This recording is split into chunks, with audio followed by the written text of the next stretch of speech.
Hi, everyone, and welcome to Deep Geek Live, and welcome to episode 6 of the Westworld pre-show. I have got two of the finest content creators in the entirety of YouTube to introduce you to now. So why don't we start off first with Hax, the fine gentleman on the right. Do you want to say hi? Hey everybody, Hax here. So glad to be here talking about Westworld once again. And yeah, Short and sweet, love it. Why don't you introduce yourself next to anyone who doesn't know you, Gray? Hey everybody, it's me, Gray Area. Glad to be here with Robert. Finally talking about Westworld and Hax talking about Westworld. We talked about it for like 2 hours on an after show, the first episode, and haven't got to talk about it again. So I'm excited. Well, it is a delight to have you on. You've been on the channel a couple of times before, but I think this is the first time you've been on live, so it's an absolute pleasure. Why don't we start with you, actually, Great. I know that you are a massive Westworld fan, but you're relatively recent to it, I think. You joined between seasons 2 and 3. How are you finding season 3 as a whole so far?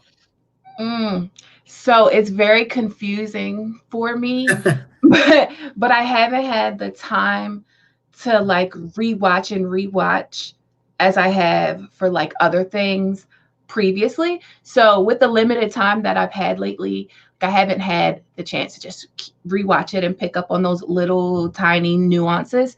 But I mean, I like it. And anybody that watches my channel knows that I have like a love-hate relationship with it, because things that confuse me, I lose interest in. And I was very confused at a lot of things, but I still love it.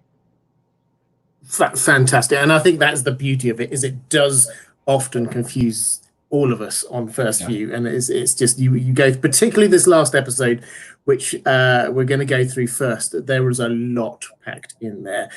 So as usual, what we're going to do is we're going to do the first half of this is we're going to be looking back at last episode 5. Second half, we're going to be looking forward to episode 6, a few little predictions about what be happening there. So Hax, let's go to you. What was your sort of overall thoughts about last episode?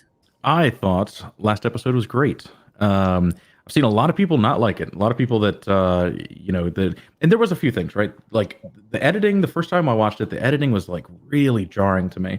Both in the start of the episode when he's talking about his, this like cultivation of a better tomorrow, and how humanity has been so bad previously. The editing there felt really odd, and there's just again a few times where it was just like really jarring. But so first time I didn't mind it, but the second time going through it and like analyzing it, I loved it so much more. Like the things that happened in this episode were so impactful to the entire story, to humanity literally in this world is amazing. I loved it. I literally said in my video that it could have been a finale if they changed a few things around, right? They have like this, the Data being like the big bad guy that's being brought down, and everything's released, and then Surak being the sequel, kind of thing. But I thought it was great.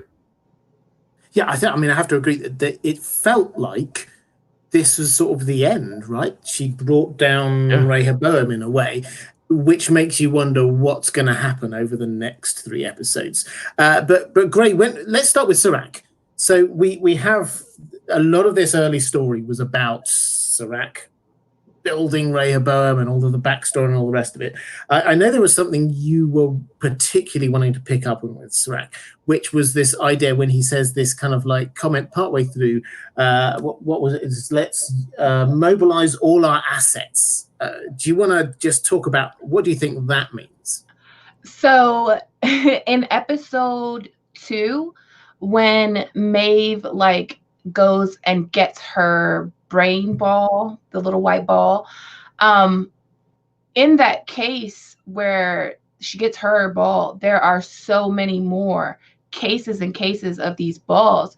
So I'm wondering like how many of these Maeve type people that Surak had, or Surak's a drink. Surak. How many people does Surak have in these orbs? And are these assets, these spheres, is that what he's talking about? Like to activate them all? Pretty neat, because yeah. I don't think like he could be saying, an army. Like, let's activate our army, because that's not what he needs, in my opinion, to stop Dolores. He needs like another Dolores to stop Dolores. So like a Maeve or a Hector or something like that. Absolutely. And it did feel a little bit weird, and I don't know whether I'm alone in this, when he sort of like, I'm the most powerful person in the world. I have built God. Let's send out everyone I have. And a couple of guys get out of a car with guns. And it's like, is that it? Is that the team? Is that your best guys? I mean, what do you reckon, Hax? Is there something we're missing here? I mean, I think that like this idea of mobilizing all assets and this like big war coming up. We know that Dolores has created 300 of these riot control bots. There's this like plot of smuggling bodies with the Yakuza that isn't really addressed. They also have like the Yakuza importing, host milk, right? Just like barrels and barrels of this thing that would let them create new hosts, or at least the body of hosts. And yeah, that as well as like that cradle-like structure that they had Maeve in, with hundreds of pearls independently running either their own simulations or all a part of her simulation. It's really odd. I think that like they're building to this large scale battle. I don't think that the people that got out of those cars were at all related to Surak. I think that that was very much Dolores hiring Rico Men. And I think that'll be a reveal later on. Because just them compared to the Martel, right? She gets blown up in this last episode, but she is just like such a powerful figure, right? And where like the other people are just like attacking them with guns. I don't know. I feel like it's really odd. Like Surak's approach in this last episode and what he does in person. Like I never would have imagined that he would ever sit down with a world leader and outright threaten him, right? Like I never would have thought that. If I had this power, I would have been like this omniscient god that just through very articulate ways would control the future. But yeah, I don't know. I think that, like building towards this large scale battle is ultimately the point. And mobilizing all assets may just refer to Maeve or a literal army of Maeves. Yeah, there's something more going. There's something we're missing with Surak here. I'm absolutely convinced, because you're right. He sits down with people. He doesn't seem to have all the resources we would expect him to have.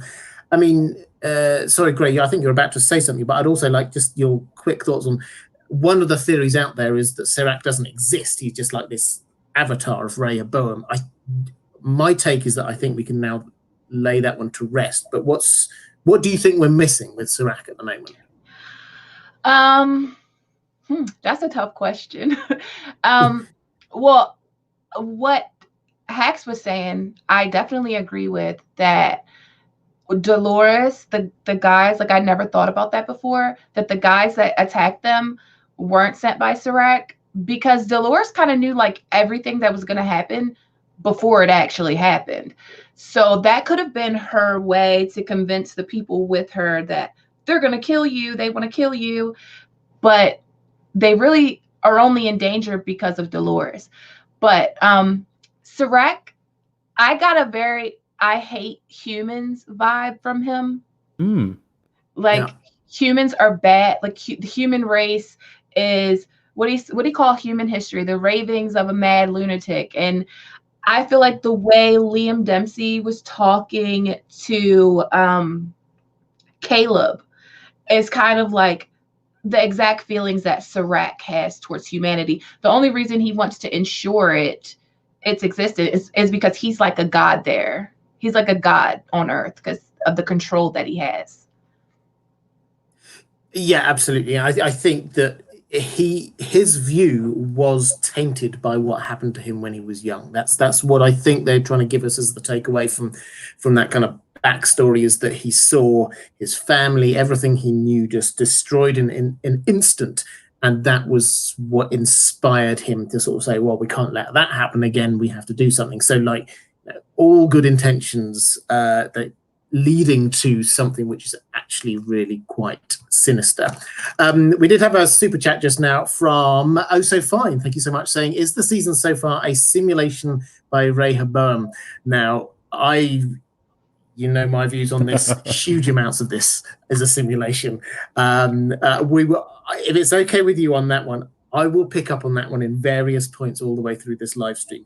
I have a feeling that quite a bit of this last episode, was in a simulation. I can't prove it yet, but I will talk about it over the course of this this live stream. So hang on in there. I think we're onto something.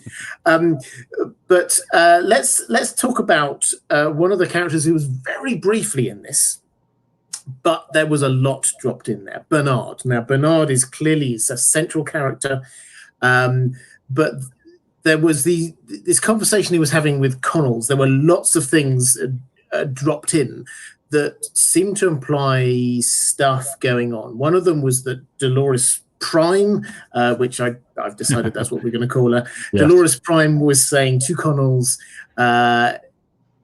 we think about him. He's the one, I can't remember exactly what the phrase was, that he's the one that we can't replace. I'll go to you on this one first, Hax. Why might he be irreplaceable? So a few things. So, this idea of being irreplaceable, it first came up in this show when it's like, how do you know what's real, right? And Arnold says that which is irreplaceable. So immediately, and of course that was like, how they knew humans were real. Because a host could be rebuilt, it wasn't really a loss if they died, but a human dying was a big loss, so that they are irreplaceable. And he was talking about his son Charlie. So, I think it's like maybe foreshadowing this idea that Bernard is of two minds. Perhaps Dolores has, the overarching thing that I think we can all agree with is that Dolores has a plan for Bernard, and he has definitely, been a part of that from the get-go, and with the inclusion of this line. But I think that there's a solid case that Arnold or another mind could be coexisting inside of Bernard right now. This idea of someone that's irreplaceable, also, or something that's irreplaceable, also pointing to perhaps the data. Like they have put the data or the decryption key specifically inside of Bernard, and if that fails, then everything else fails. So part of this master plan. But then you have to really consider why Dolores would want this data, like why she would ever want to keep it safe outside of just using it for later, or perhaps getting to the Valley Beyond herself, or maybe offering people an option to the Valley Beyond. Like why she would need this data, why that is so crucial to the plan, if it is the data. Like, because I think there's a strong case that it is, but why does she need it now is ultimately the bigger thing, right? Like if it is that, then why? What if the Valley Beyond is inside Arnold in his brain? Can it be? So one thing I noticed different about Arnold Bernard is that his pearl is red. I don't know, like everyone else's that we've seen is white. At least the Delos ones are white. And Serac in that episode 2, where they had all the pearls, there were some black ones in there. Mm-hmm. But Arnold's seems to be special. I don't know if it has something to do if the red color is a clue that we could probably look at. But I would like it. I would like if the Valley Beyond, like all the hosts that went to the Valley Beyond were inside of Arnold some kind of way, like how all that data was inside Abernathy. But then doesn't that mess with them, like their code? Yeah, well, it does. Sorry, no, you go, Hax. Go, Hax. Yeah, and I think a bigger part of that, right, is that we saw it interfere with Peter Abernathy. And someone asked if we'd see Peter Abernathy this season. I don't think we will. I wish we did, but I think ultimately the issue with Peter Abernathy was that he was lobotomized and then recreated to give a semblance of life to get out of the park, right? And then on top of that, it was like his personality, the data, then also interacting with the previous iterations because of the Reverie code. Like he was really messed up for a lot of reasons. And I think it's possible, I think it's entirely possible the data's there, or just simply the key, because like you have the data that is the physical servers running the Valley Beyond, and then you have the thing to unlock it. And they say these are separated. And we know that because Hale, talking to Surak, says that someone has downloaded this key, and yeah. Well, I mean, I think so. The red sort of brain pearl, we were originally told this was a sign of the host-human hybrid idea. That's what they were trying to do with the red ones. But I think that basically means that there's super capacity. That seems to be the implication, is that there's a lot of extra space in there. So yes, it's possible that the encryption key is in there, which I like the idea. I think I would agree with you, Hax, that with Peter Abernathy, there was a lot going on there. He was a very mixed up kind of personality before they did anything to him. And then they wiped him. Then they just created a kind of semblance of a personality around the outside of all of that encryption data, rather than trying to build something up. So I don't think we can learn anything too much from that. I do like this idea that there's the encryption key in there. The bit that gets me is the strong hint that there are two Bernards in some way. And Gray, your thoughts on this one would be fantastic. But so we got back in episode 1 when we have like this clicker thing where he sort of switches personality and becomes this like super soldier kind of character when he clicks the little clicker. And then in this episode 5, we get Connells, who's like making these kind of snide remarks about you always have been in two minds, like implying there are two of him. What do you think? Are there two Bernards in there, or is this Bernard and Arnold that we're talking about, or is there something else going on? Well, I think he did like a code analyzation to try to see if there was some corruption going on in there, but he couldn't. But he did, like you're saying with that switch, he did kind of like say, hit the switch and like remember who you are and hit this turbo boost mode. So I think there could be, I think it's Arnold Bernard. It's like I said, it's confusing. It's confusing. But I just think that Dolores's attachment and relationship is with Arnold more than Bernard. And even though Arnold is Bernard, basically they're the same person. But I don't know. I do think, there could be two people in there, like a Dolores Wyatt kind of thing. Yeah, someone brought this up in chat too, like this idea that another copy of Dolores exists inside of Bernard. And I think that's a great idea, right? Because if you are this being trying to take down the world, put yourself as many places or as many copies as, if you have the ability to put yourself in as many places as you possibly can for the possibility to come back later on. And if all else fails, there's always a backup of yourself. And as such, if then Bernard dies, then the main the backup of Dolores dies. I think it could also be that. Yeah. I love you, Hax, but I can't take any more Doloreses. No more Dolores. Yeah, we have enough. Doloreses. We're going with Doloreses. That's Dolores is not on. Just a very quick thank you, Maura Lee. Thank you so much for the super chats before we went on air, saying just a gesture of love, support, and admiration for all the Westworld content. Thank you, Robert. You the best. That's another one of those phrases like y'all that I can't say well, but thank you, Maura. I really appreciate that. Also saying thank you to Hax Dogma and This Grey Area. You guys rock. So you guys rock, you two. Let's move on to sort of like a next to Bernard, Stubbs. Now, I don't know whether you guys have seen there's a lot of theories going on out there about Stubbs at the moment. He's sort of a secondary character, but at the same time, there's a theory that maybe he's one of Surak's hench people. He appeared right at the same time as all of Surak's other people suddenly arrived there. There's a theory out there. I don't know if you've seen the shots of him when he and Connells are both adjusting their suits, and they sort of seem to do it at the same time in this kind of like choreographed way, and it's like, oh, does this imply that he's actually Dolores?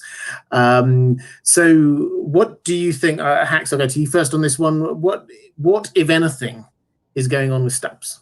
So the suit thing, like, I've seen the that brought up, and I definitely thought it was really weird. I was like, whoa, that they're like mirroring their exact, action there. But at the same time, if I'm like just, shoving someone and then this just got out of a fight and I'm wearing a suit, like that seems like the most generic, like just straighten yourself up and continue on thing, right? So it's possible that they just like accidentally did it at the same, together during this thing. But maybe there is something there. And this idea of Stubbs working for Surak and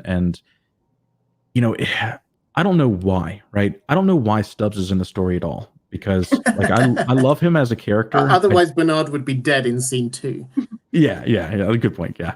But like the overall purpose of what he's going to add to the rest of the story as like maybe, I don't know. He's a really interesting character. I think that he could very well be a mole, but I don't think we have enough evidence of it. I don't know. Yeah. Yeah, I think that there definitely is another Surak mole somewhere. Yeah. Surak's implied it a couple of times, and I think that there's. My mind is stretched to think of who else it could be, to be honest, and it doesn't seem to make sense to me that Stubbs could be Dolores, because, I mean, why would she therefore be fighting herself all the time? Yeah. I don't know. That doesn't seem to make huge amounts of sense. I mean, have you got any thoughts, Gray? What do you think is going on with Stubbs? With everything in Westworld, I feel like nothing is what it seems. So I do feel like there is something else to Stubbs, and it's not just he was there and Bernard stumbled upon him. I feel like he does have some kind of mole type of purpose, but I don't know. I don't think it would be for Dolores. But Dolores said something about I think when she recreated Arnold or whatever, like, we both need Arnold Bernard. If I say Arnold, I mean Bernard. If I say Bernard, I mean Arnold Bernard. Just Bernard. Bernard. So she said, like, we both need to survive in this world, but not on the same sides. So Stubbs is saying that Ford put it in his code to make sure that Arnold survived. But what if it was Dolores that was like, I need to ensure that Arnold gets out of this part because we both have a part to play. Interesting. Yeah. I mean, I don't know if I don't know if he's working for Surak, but if the simulation thing, if the simulation in a simulation thing, if it's really a simulation that we're watching this whole time, then everybody's probably Surak's mole, except for Dolores. Yeah, it's interesting, like this idea of like being able to simulate the future and then still somehow, not know exactly what's going to happen next, and then because like he's telling us outright that he's not afraid of Dolores. In a previous episode, he's like, I've always feared for the death of humanity being at the hands of humanity. Like I've foreseen you guys coming to the main world for years. I've known about it for years, and I more on the idea of a mole with Surak. I have always interpreted those scenes as he's simply talking about Hale. I've seen a lot of people comment about this idea of extra moles or other moles, I guess. But whenever I see those, it's always just him talking about Hale, in my opinion. But I think that that's not the general consensus anymore. Yes, and one thing I would add, just because it just sort of flashed into my mind there when we were talking about Surak, and you were saying Surak saying, "Oh, I foresaw that this was going to happen all that time ago." Let's not forget, we don't need to get into it this time, but let's not forget that 6-year gap that we talked about a lot just before the season, between the time that we thought we were in at the end of season 2 and the time that suddenly we now appear to be in at the beginning of season 3. That 6-year gap, I'm sure, is not just an oversight and a mistake, but just keep that in the back of your minds, guys, because I think that that's yet more evidence for we're all in a simulation. But we can come back to that one. Let's talk about Berlin. So, do we think this was another one of these kind of throwaway things? There were a lot of throwaway things in this episode. When you had the henchman, Sirach's henchman, comes to him and says, "We've very complicated kind of sentence, but basically said there's 4 different blips we've got on our radar. One of them was in Jakarta, one of them's in LA, one of them's in San Francisco, one of them's in Berlin. Does this mean that one of the Doloreses is in Berlin? What do you reckon, Gray? I mean, maybe, but I think doesn't Bernard show up as divergences too? Or Bernard, doesn't he show up as divergences in the system? Maybe. I don't think we really know what the exact divergences are yet. I know, like in the first episode, it was implied that Bernard was one, Caleb was one, and Dolores was one. But then Dolores isn't in the system. And like when Liam looks at her with the glasses, he's like, he can't see anything about her because she's not in the system. So I'm like wondering, like, so can Rehoboam detect her if she's not in the system? I don't know. I'm at to pass that. I'm at to pass that to Hax. Yeah. Well, just on that for a second, like, do you think that because she's not in the system, she could not then create divergences? Like, if there's a simulation world running, right, or a mirror world running, it's the observation that these are no longer in sync that creates a divergence. So because she doesn't exist in the system at all, you think it's just like the white spaces, and like her actions kind of thing? Yeah. Okay. I mean, I think she is a whole white space. I think that's the whole idea here, is that we get the system. Rehoboam is built on an understanding of humanity. It's built from data about humanity. There was this whole chunk of data from before the data protection laws, whatever they are. They've got whatever bits of data they've been collecting ever since through, all of the bits of tech they've got going on. That is what has created Rehoboam. And they do not have information from within the park. We know this. They're desperately trying to get information out from what happened in the park.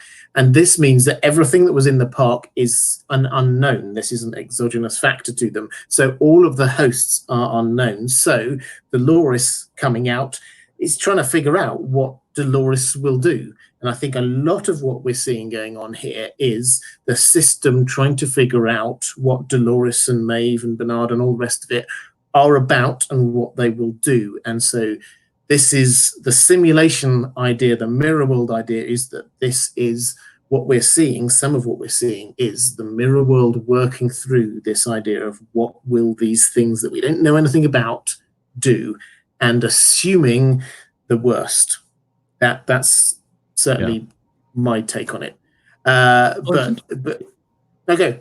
It's interesting that I agree. Like, Dolores is this white space, but at the same time, he says outright that he has foreseen them coming to the new world for years, and he implies that he, foresaw the massacre at the park happening.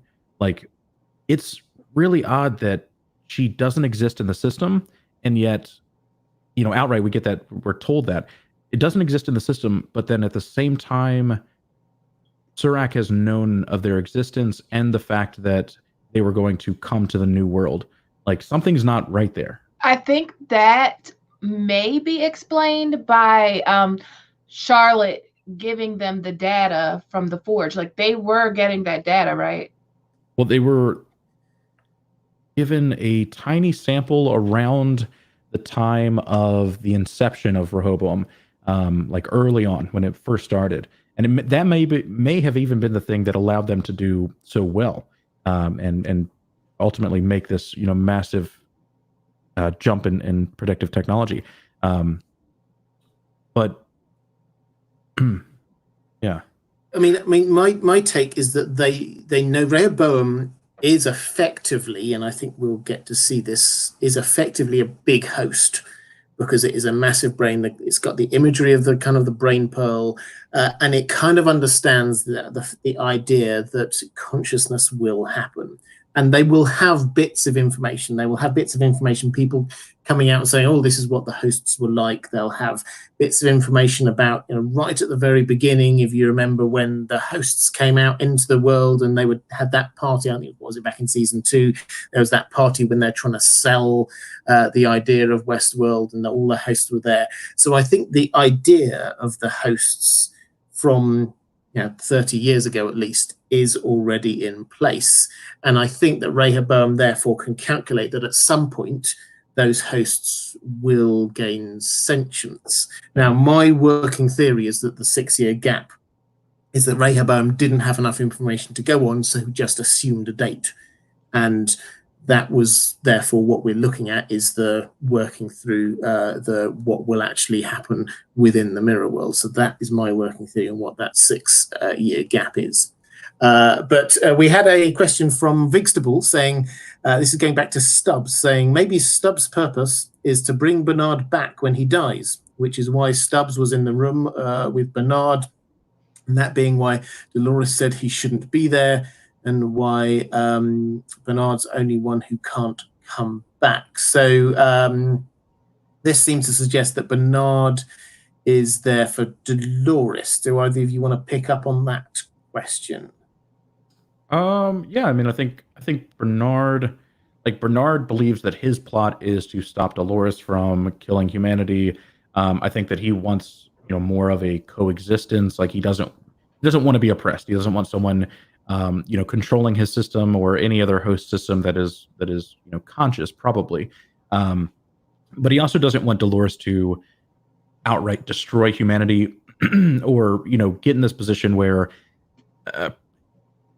just like, not everyone deserves to die, but at the same time, her going after all of humanity puts them further at risk, right? Because now everyone is looking at these hosts as monsters out for the destruction of humanity, instead of just hey, stop, let me exist, let me not be oppressed by you.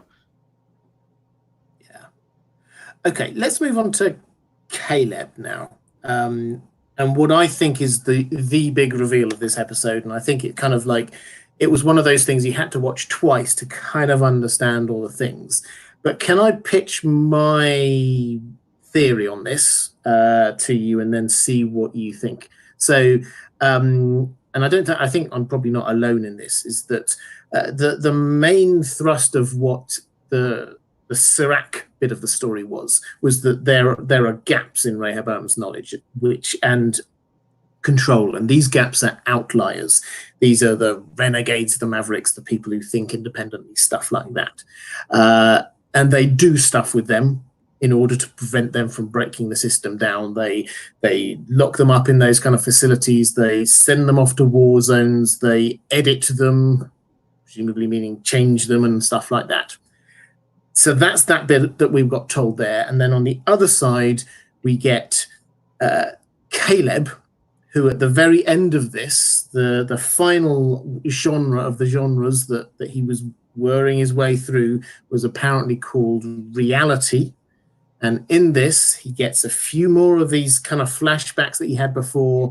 We get a flashback to a war zone. We get a flashback to what looks like some kind of facility like the ones that we've seen before. And we obviously get this idea that we've already had, which is that perhaps he has been changed. His mother says, "You're not my son," and stuff like that, which implies, I think, that he is an outlier. When you combine that particularly with the way that Liam Dempsey was responding to him when he looked at him through the glasses, and it's like, whoa, no, get away from me. So do you agree that that was the implication of what we saw? Let's go, Hax, let's go with you first on this one. Do you agree that that's what we saw? And if so, what do you think that actually means for the plot? Yeah, wholeheartedly. I believe that he is we'd see that he gets this U classification. He has so he has this U classification. He is then described as, or he believes that his friend was killed, and then he, for whatever reason, comes under the impression that they made him kill his friend, and he's like, no, you did it, right? And it's like the way that works is, as long as all of those variables are accurate, then it's saying that outright, we did not foresee you killing your friend, right? We told you to do this operation, to do this X, Y, and Z, and because you are such an outlier, because you have a unfit classification, you were sent to a high risk factor to be chewed up and spit out, but you still presented enough white space for your technical free will choice to happen, that it was actually you who killed your friend. It wasn't the system, it wasn't anyone oppressing you or making this choice for you, or as much as Dolores is saying, hey, all of humanity's being tampered with by us, you are one of the people who were not, that was one of the choices that you had free will on, and you made that choice, and as such, you are the worst of them, right? That's what Liam says. He says you are the worst of them. That in that free will choice, he would be a murderer for whatever reason, and that the system could not interpret a murder. That the system could get so wrong and fail to plot something as impactful as someone else dying.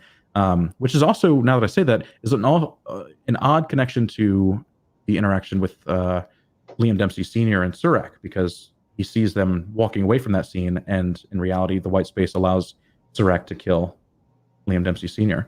But yeah, I fully believe that he is an outlier, and I think like my theory building on top of that is that the reason that they can't is because they're showing that people can have free will, right? Like it's a deterministic system. Very much everything attributes to that or points to that. And the story so far is like hosts becoming their own conscious beings capable of free will. And this idea that humans could not be that was very much the thing of season 2. Like 10,247 lines of code, that's all that we were. But with these outliers, I think these are the unique people. These are the people that could have free will, that are special, that could be the future of humanity. Did they do some maze? Maybe. Did they complete a maze to get there? Maybe. Yeah, I kind of agree with that. Like, I haven't really thought about it, Caleb, that much, other than like I was really curious that if the things that he's remembering are actual memories, or is it something that was implanted in him? Like, can the mechanisms that they use, like the implant that he has in his mouth and things like that, can they mess with your memories? Because a lot of like what I interpret Westworld about is season 1 was all about the data mining is all about getting an understanding of the human brain. And Arnold wanted to achieve this for Host, and he thought he had achieved this for Host. And Ford talks about the human brain, and there's all this talk about human brains. So I could see like Rehoboam being a system to try to suppress the human brain. Well, I think it's certainly trying to suppress the individuality and the thoughts that are outside of the norm. It's all about control. Now, I think the thing which struck me most on that second watch when I was looking at Caleb was Liam Dempsey's reaction to him. So when you get, first of all, and he says, like, look through your glasses, and he looks at it, and then the first thing he does, he kind of like, he looks down as if like, what, you got anything in your hands? And he takes a step back and he says, get away from me, which is like, that's quite a weird reaction, first of all, particularly if this was what Dolores had shown him. It's almost certainly not what Dolores showed him, incidentally. We can discuss about that in a moment.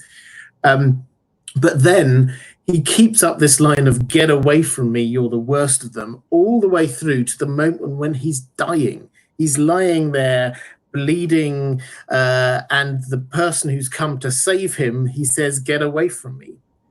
He is that scared of him that the very person who is trying to save him, he tells to go away.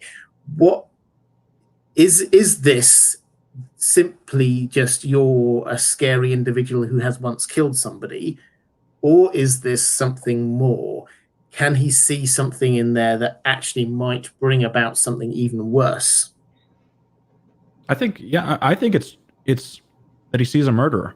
I wholeheartedly think that he sees someone that is an outlier that they can't predict, that isn't, like his shirt spells out, that isn't basic, is a complex individual that they don't, it scares them. Like he is petrified of this person that is, not the cookie cutter people that he's dealt with his entire life. He is the scum of the earth because, the system says put these people in a box and then sit on the box. Like, uh, and now this person that is so unreliable to detail the future of is now in front of him. I think he is petrified. Like, and the fact that he knows about the murder or knows that his friend died just leads that much more of his worry. It's like evidence that he is an outlier and he's taken a life and I could be next. But it's really odd that like even as he's laying there dying, that outlier is still trying to save his life and he is very much still afraid of him. Like I mean that's a lot of fear. It is a lot of fear, and I do wonder whether this ties in with the idea that Serac seems to have, which seems quite crazy big, that the outliers will cause the destruction of all of humanity. And it's like that would be something that you might go if you suddenly realize you've got the Antichrist who's got his hands on you. Even if you were dying, that point you might go, no. So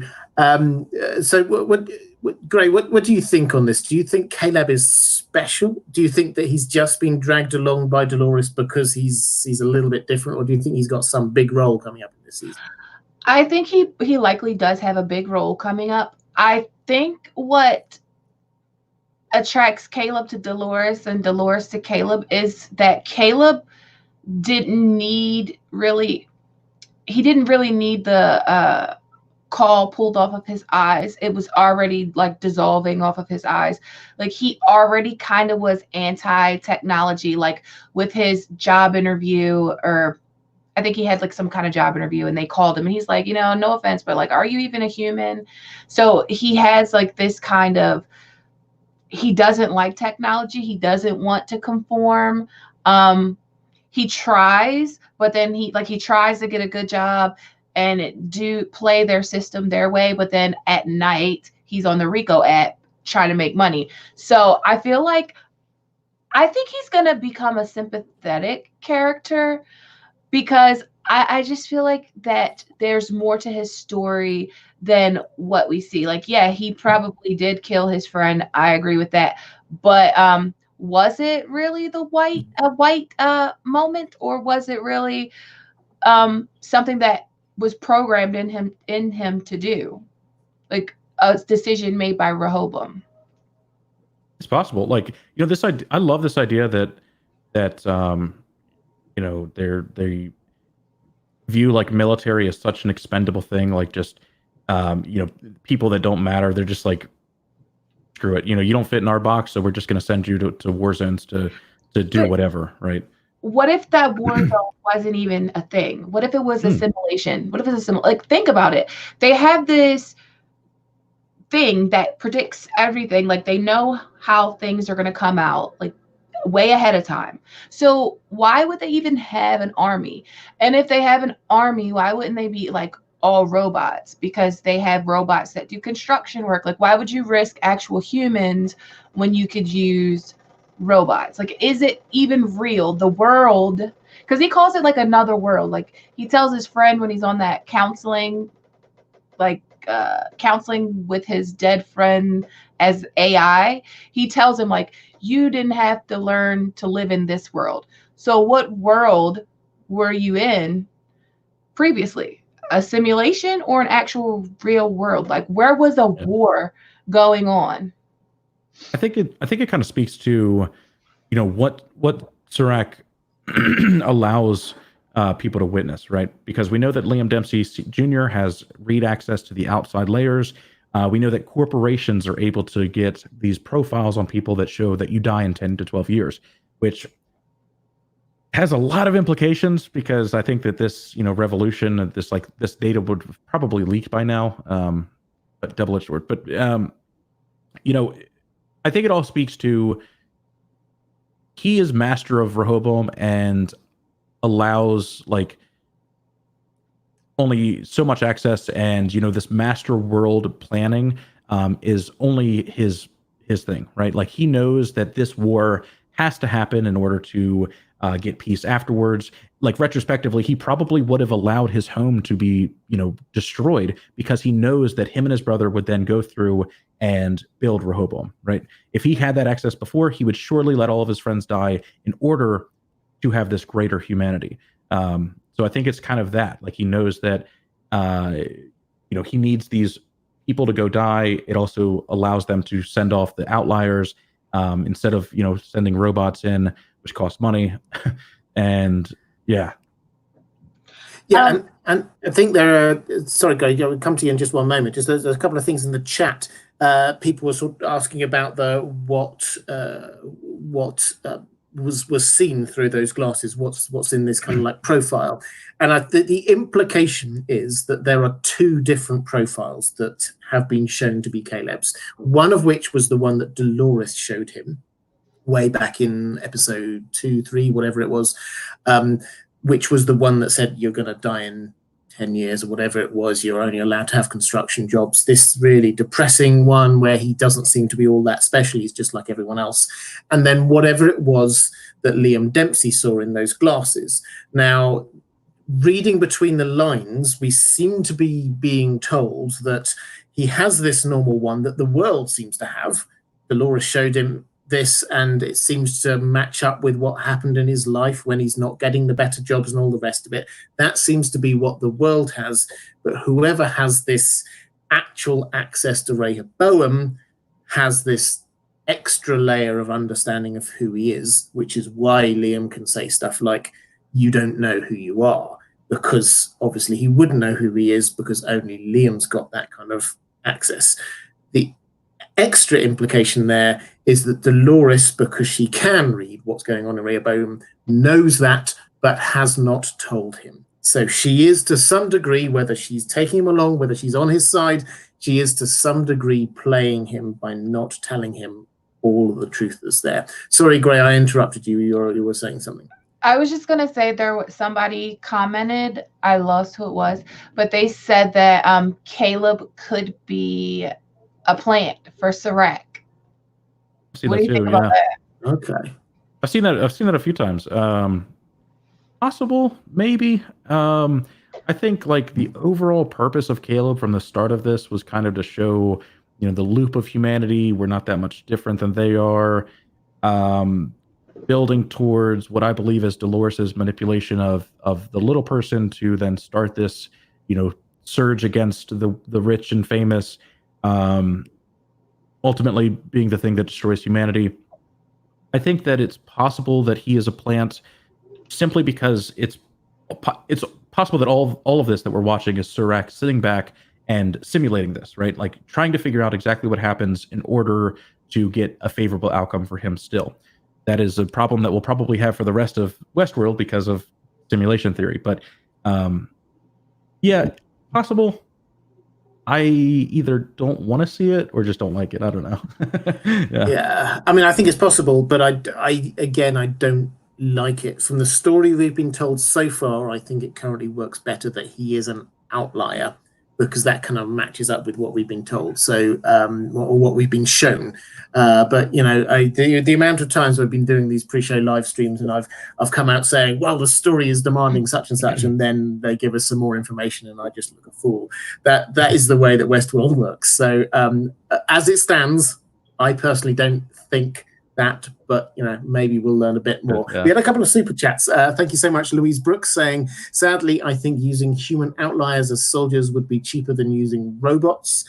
In that world, you may well be right. I think that certainly seems to make sense. And then Cyan MGTOW, thank you so much, saying, I think Caleb is the hybrid between suicided host Caleb and the simulated William from 2052. Wow, there's a lot to get your head around there. So a suicided host Caleb and a simulated William from 2052. Hax, have you got any thoughts on that one?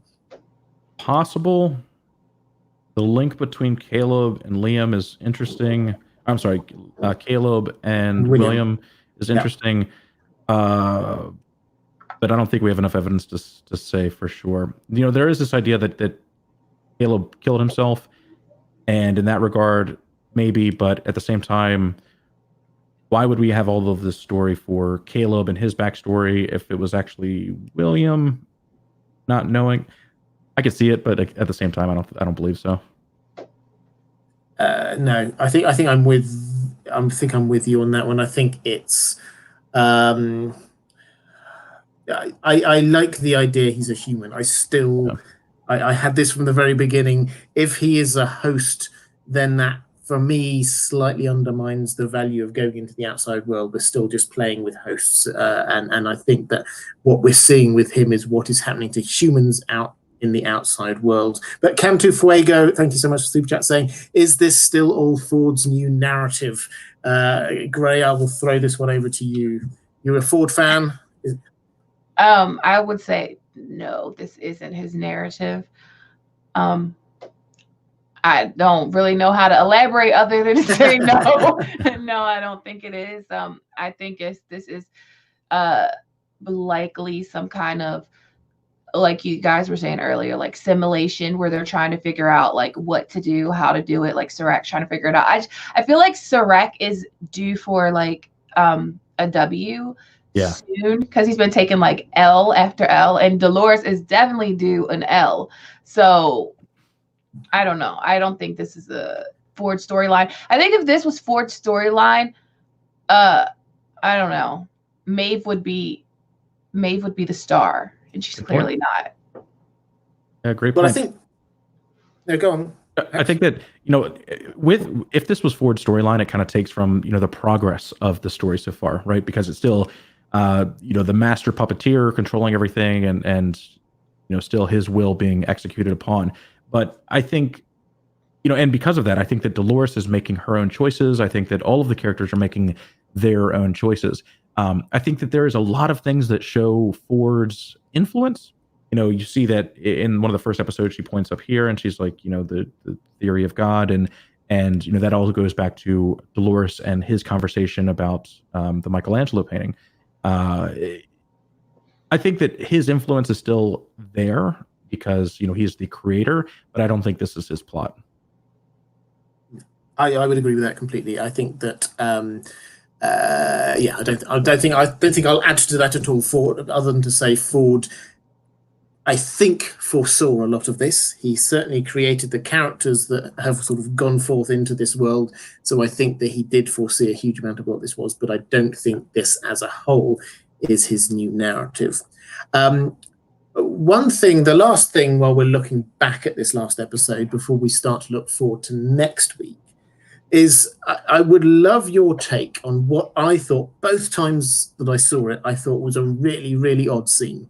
And I love talking about odd scenes that don't quite fit, because they always go into my grand conspiracy about this all being a part of a simulation. Which incidentally, actually, one thing I did want to say, the losses for Caleb also, I think, fits in with the idea that this is simulation, because if we're seeing him trying to work out ways in order to stop bad things happening, we're just seeing all the ways that he fails to do that. And that run stops when he wins. Stop seeing the simulations. But last scene of last episode, you got randomly, we get Dolores there in this hangar. Okay, they're going to go off and fly somewhere, fine, whatever. But suddenly we get Serac appearing in this. Yes, maybe she's got her little glasses on, and maybe it's something. Is he projecting there? If he is, surely he knows where he's being projected. So why isn't he sending people there? So what's going on there? And added to which, the language, if you look at it, it's a little bit odd, because it's almost talking in the future tense about what has just happened. Because it talks about, people have a right to know, trying to justify why it is that she should let people know about their own data. Not just when talking to him, but also when talking to Caleb. Did that seem odd to you guys? as odd as it did to me? And if it did you have any kind of explanations for it? So yeah, there were some.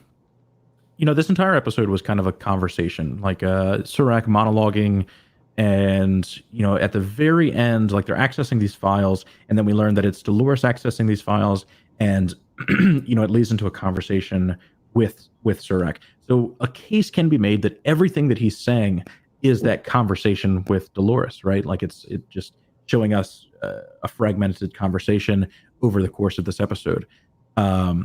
As he's detailing his past, or as maybe as she's accessing his past and putting things together. I think that the conversation was odd. I think that the idea of the location being revealed, and maybe her plot being revealed. You may notice that as they're talking, Dolores rotates around him, like he is in a stationary position, and just like without moving his feet, just like swivels like a hologram, But and I think that she is like trying to get him not to look at the plane. Like the plane's in the background when the conversation starts, and she like rotates around, so she like the plane's is behind him. But at the same time, when Martel, right before she blows up, we see what he can see, and it's only Martel. But scratch that, because at the same time, we know that Martin and Surak were talking to each other. So yeah, it kind of implies that he may have seen the plane or knows the location. But there is something, I love that scene. It was like two giants and so righteous in their ways, just about to go at each other. I thought it was a great scene. But yeah, it was a little interesting. Gray, did you have any thoughts on that scene? Not really. I just like the scene, but I do see how it could be like a conversation from the future, or how would it be? A conversation from the future, right? Like it hasn't happened yet. Well, if you'll permit me to put my tinfoil hat on for just one moment. Yeah. What I said 2 or 3 weeks ago here, I think still stands in terms of the looking for clues as to when we might be in the mirror world. Because the mirror world, one of the other stumbling blocks the Rarebone seems to have is intentions, good intentions or bad intentions, always kind of assuming the worst. We get this Surak's view of the world and humanity. We saw that very clearly when Lee Sizemore, it got Lee Sizemore's intentions completely wrong. I think that when we had Maeve and Musashi there, then we had this conversation where he says, "You left me for dead," and she said, "No, I didn't." And that for me kind of stuck out as another one of those moments where maybe they're just getting the intentions right. There was, again, in this scene, there was a hint of that when Surak says, "You've died so many times, you think you're invincible," or something words to those effect. And she says, "No, I don't." And so again, it was just this, and maybe I'm overinterpreting, maybe it's the tinfoil hat, I don't know.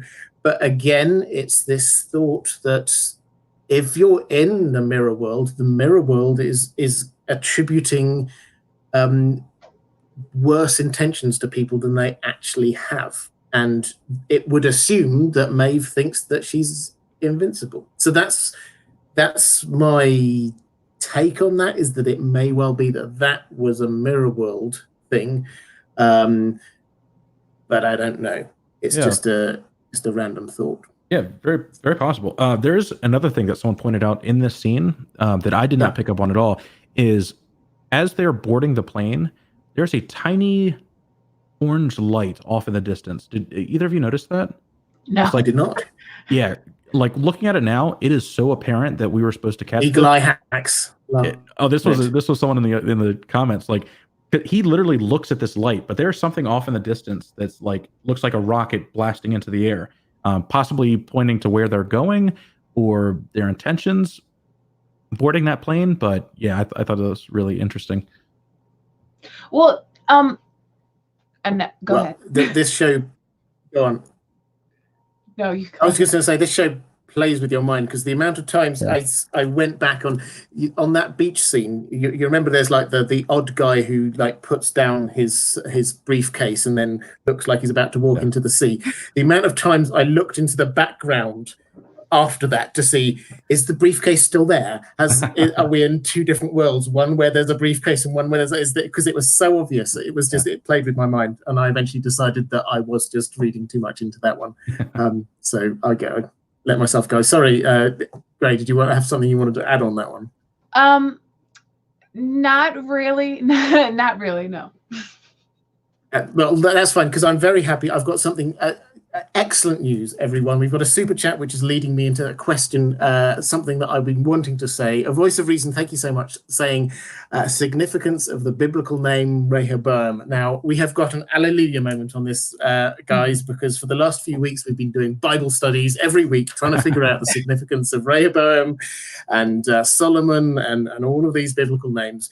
But we have had confirmation this week from Jonathan Nolan that actually this is not a biblical reference at all. This is a hat tip to the fantastic John Brunner novel, Stand on Zanzibar, where there's a supercomputer with a long and complicated name that I can't remember off the top of my head, but it is not a biblical reference, so we shouldn't be looking for any kind of biblical symbolism with what's going on there beyond the sort of the Solomon being wise kind of idea.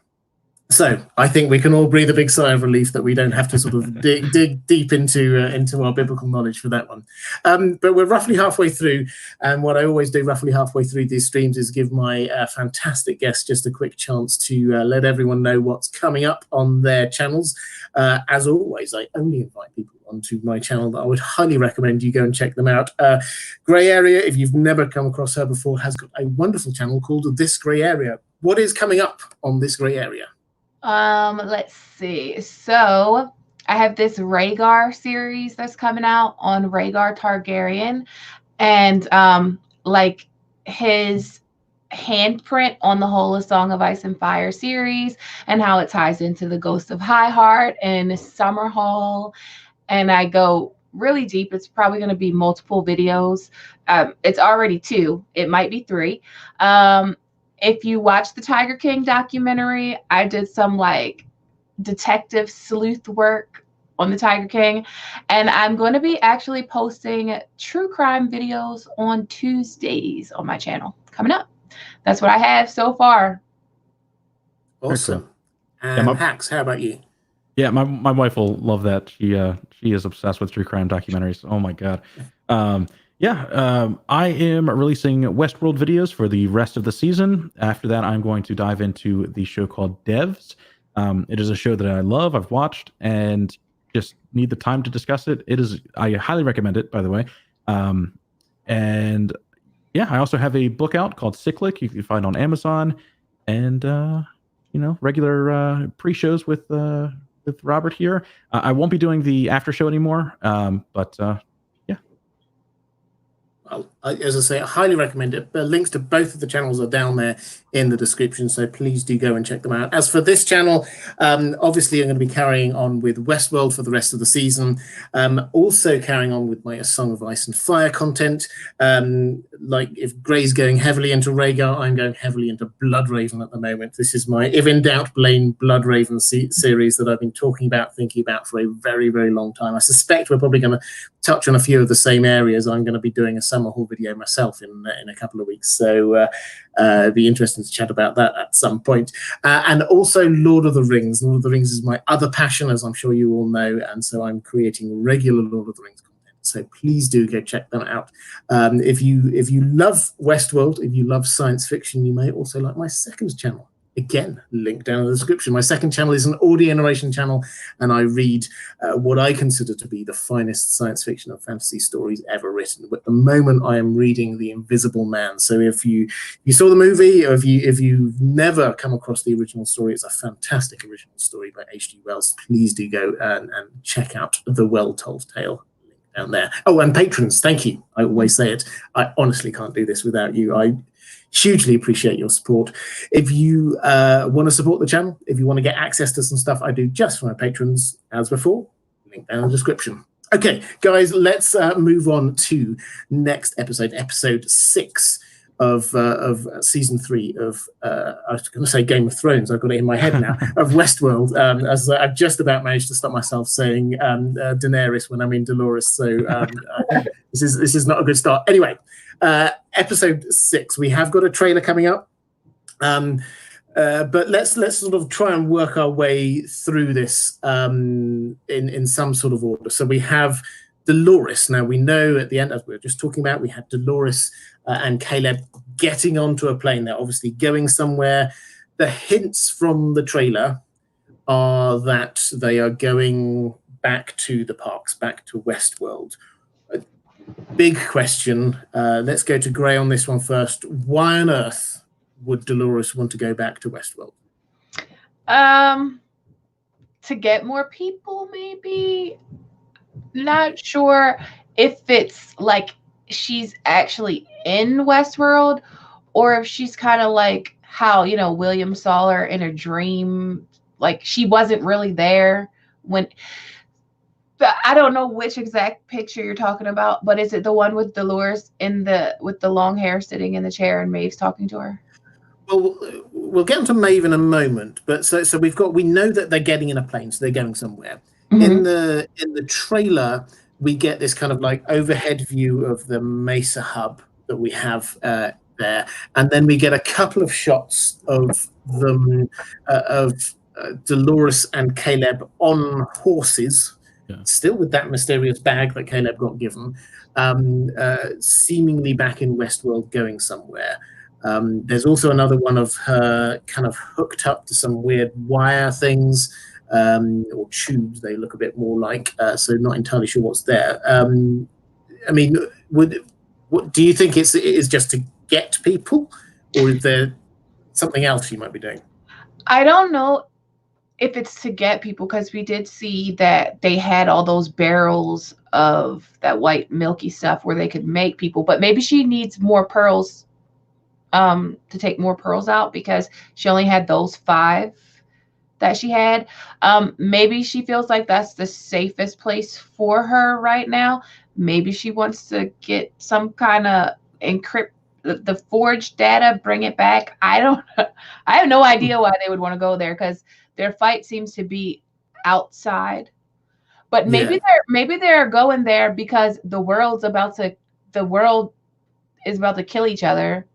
So they pull the caul off of people's eyes and then get out of there and go to Westworld where no humans are.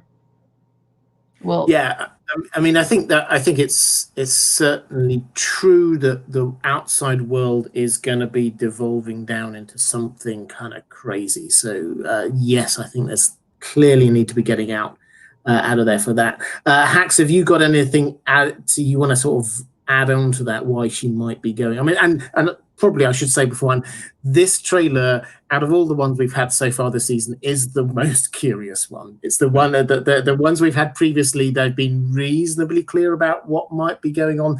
This one raises as many questions as it does actually answer them. So Hax, what's your thoughts on where she might be going and why she might be going there?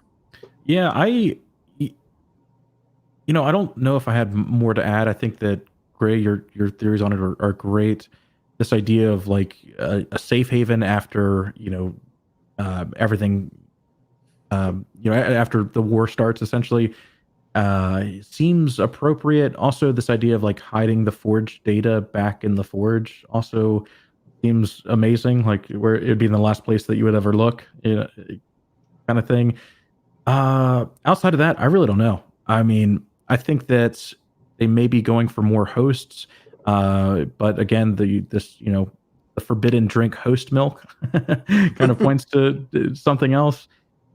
Though, yeah, either a safe haven or something that we really don't know. When I first watched this, I thought it was entirely simulation. Like this was all Maeve. This was going to be a Maeve centric episode, and it was all about how Dolores was behaving. But then they show us this difference in aspect ratio in the trailer. So I don't think it's that. I think that we're probably seeing Dolores and Caleb physically there, but I could not tell you why. Yeah, I mean, the aspect ratio for people who are not quite sure what we're talking about there, is that this is something they did in season 2. I think they started it is that when they were in a simulation, they had the kind of the letterbox look where you get like the black bars at the top and bottom of the screen, and that was what signified the fact that you were in a simulation. Now they've taken a sort of a step forward this season in pardon me, in that episode 2, which was the Maeve heavy episode when we were introduced to her, they started out with not in that kind of letterbox style, even though she was in a simulation. And they only introduced the letterbox aspect ratio when she realized she was in a simulation.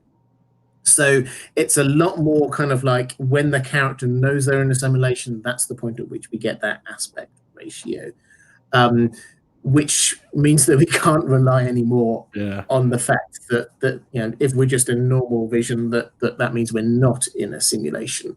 And in the trailer, I think I'm right in saying that all of the Maeve scenes were in the letterbox style. So all of the Maeve scenes were in a simulation, it seems, and that the characters then knew that they were in a simulation. Everything else wasn't. So that seems to be the situation we've got going on. I mean, should we talk about the Maeve situation? Because I think Maeve and Dolores is going to be quite tied in this episode. We've got scenes of Maeve back in Warworld, which was this simulation that Serac put her in to start with. The implication was that this was one of the other worlds that there was actually in the real set of parks. And then we also get this apparent meeting between Dolores and Maeve. So, Hax, why don't we go to you first on this one? Where does Maeve come into this again? We last saw her lying dead, possibly in the real world, possibly in simulation after Musashi killed her. How does she suddenly appear again, both in Warworld and also in the Sublime, the host heaven? I think that really it could only point to this, idea of the mirror world and possibly that Valley Beyond data existing in some kind of form, because Serac could see into the future and build this, he would know that Bernard would build the Valley Beyond, and as such could theoretically have that data in the present to then simulate Maeve going through that. But it's really up in the air. I mean, she would have to be picked up, rebuilt, assuming that all of the things that we have seen aren't simulation. She would have to be rebuilt in some kind of way. But at the same time, why would Maeve have those pain indicators on? Why would Serac send her into the Yakuza facility without every advantage that a host has over the other hosts, which is interesting to think about. But yeah, I think that she is rebuilt, goes through the simulation again. I think that she probably, is aware of that she's in a simulation and, much more willing to work with Serac. It's like, hey, you need to figure this out. This is what you could be. You could be in the simulation with your daughter, but before you get there, you need to help us with this. You need to interrogate, better understand Dolores, and as such, that's how we get that scene, potentially. Yeah. So we've got Donald Peoples, thank you, in the chat, saying Serac won't release Maeve until he finds Dolores and can set her directly to task. So I think Donald, I would agree that there's a couple of options here. Gray, I'll put this to you and see which one you think makes most sense to you. One of them is that this is still Serac using Maeve in some way. The other is perhaps that there's somebody in the chat, sorry, I didn't spot who it was, suggested perhaps we're slightly out of sync here, timeline-wise.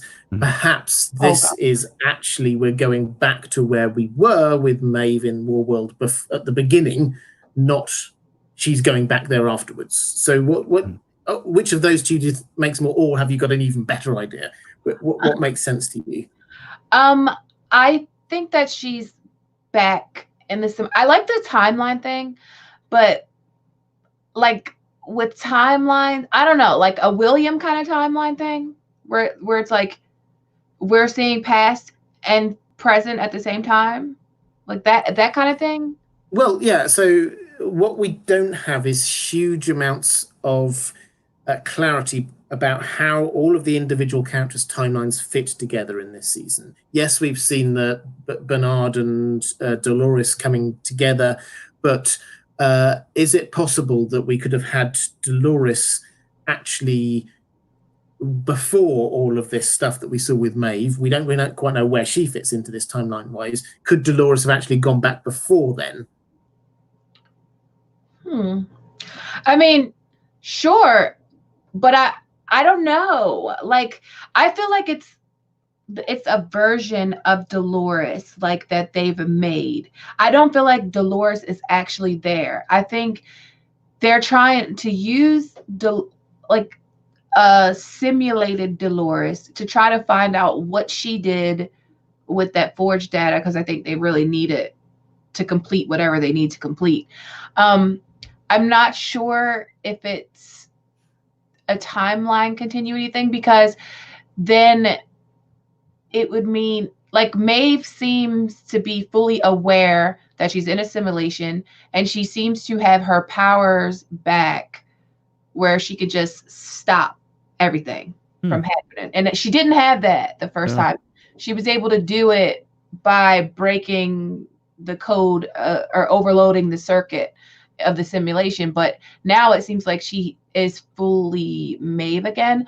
And I know you were saying about the flash, what looks to be like a flashback Maeve. I think that's actually a flashback of like Serac saying, hey, look, this is what I can give you. Give me this. And he fully trusts her and amps her up to her full capability, because he had that whole freeze button on her before, and maybe he can see that she won't be a threat to him. I'm not sure. Maybe he's given her like a little taste just to, make sure their interests stay aligned. Yeah. Yeah, and it's interesting that when we do see her in the trailer in the Sublime, in the Valley Beyond, she's on her own. So it's almost like somebody is saying, well, this is what you could win. Not kind of like, this is, you're there. The bit when she's holding her daughter's hand looked to me like that was a sort of one of those memories from previous seasons when she's sort of thinking back to how lovely it was having a daughter there and all the rest of it. We had so in the chat, Robinson88 saying, in Friday's episode of the Graham Norton show, Tandy Newton said Serac fails trying to control Maeve, not past tense, present tense. Well, I didn't see it, but I think it's quite interesting. And it certainly ties in with my take, is that I don't think that Serac will be able to control her ultimately. I think that she's too strong-willed, and yes, she might have gone along with him, played along with the game, but I don't think that she's actually doing what he wants because she believes in him or anything like that. That's certainly my take on it. Yeah, too much of a rebel. Definitely, independent there.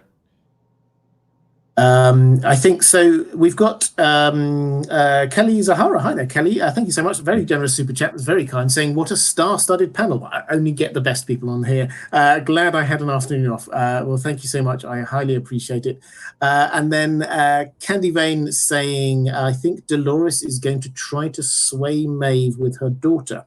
The duffel bag content. So she's got a daughter in the duffel bag. Wow. I've seen that. They may be going back to Westworld to build her pearl. Yes, so I think I would agree, and I haven't got a full idea about this, I have to say. I think, like all of us, we're a little bit struggling because we've not got enough information. But she's going there, I think, to meet Maeve in some way. Now, there is that other scene from the trailer where Dolores appears to be hooked up to some kind of tubes and stuff. I think, Hax, you had a bit more time to look at the trailer, so maybe you've got some thoughts on that in just 1 second. I wonder whether that is her somehow going into the system in some way. We certainly see Dolores and Maeve talking to each other, and it it makes sense that if Dolores is going to go and try and talk to Maeve, which she should, because everybody wants to talk to Maeve because she is the person who can control the hosts. It kind of makes sense if you want to lead the hosts into this brave new world that you have to have on your side the one person who can control all the hosts. Then if she's trying to get her on her side in some way, so that does seem to make a huge amount of sense to me. In terms of the swaying with her daughter, yes, maybe she could, as Serac did, say, I'll put you into the Valley Beyond. Dolores is the person who knows where the Valley Beyond is and is the person who could actively put Maeve there. So that does seem to be something that she could suggest to her. But Hax, did you have a thought about, do you know the scene I'm talking about with in the trailer? Yeah, and she looks to be in a bit of pain. She's got all these kind of tubes. Yeah. They look like white tubes. What did you make of that? Yeah, like fluorescent blue, I think. Yeah. But so a couple things. So this was a shot that we got super early on, I think before the season started. And, my thoughts on then kind of pointed to her losing a battle early on. And like, this was them getting data out of her, getting some kind of information about her plot or something. I think, the big thing that I took away from it is that whatever was happening to her, it was being done by someone who knew the intricate workings of a host, right? Because these were tubes that were connected like on the right, like above the breastplate here, as if it was like, custom built for these implants to be in there, as opposed to just like stabbing tubes into her body and then just doing something or electrocuting her or something, right? So it definitely seemed like some kind of conduit for information, or possibly putting Dolores through a simulation where it's, breaking her down, showing her the power of, or the helplessness of what could happen if your mind is in, a virtualized hell as opposed to a virtualized Eden. Maybe, but there's just something that seems really, really odd. Like if it was a simulation, it seems like it'd be a more static thing, like not just like tubes hooked into her, right? And so I think it's probably Serac at this point, but if it's not information gathering, then I'm not sure what it could be. Yeah. So this is odd, I think, is what we can say. And normally we try and come up with some kind of clear understanding of what this tells us about. But I think we've got this bag, which is coming with them.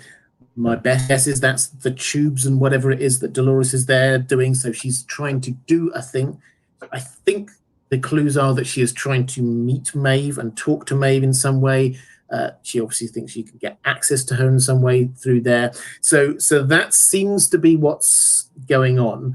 The extra bit of confusion we've got, which we haven't talked about yet, is that there's also a shot in the trailer of Serac pointing a gun at Caleb that doesn't really seem to fit anywhere. So I meant it when I said this is, out of all the trailers we've had, this is probably the most confusing one. So Serac, I think we have to assume that he will know if there's a plane, if they are, as we were told, if Rehoboam controls all traffic, then they will know where a plane goes. And so I think that it's probably fair to say that he will be following. So they're not just like on the run and no one will ever be able to find them. So he will be able to follow.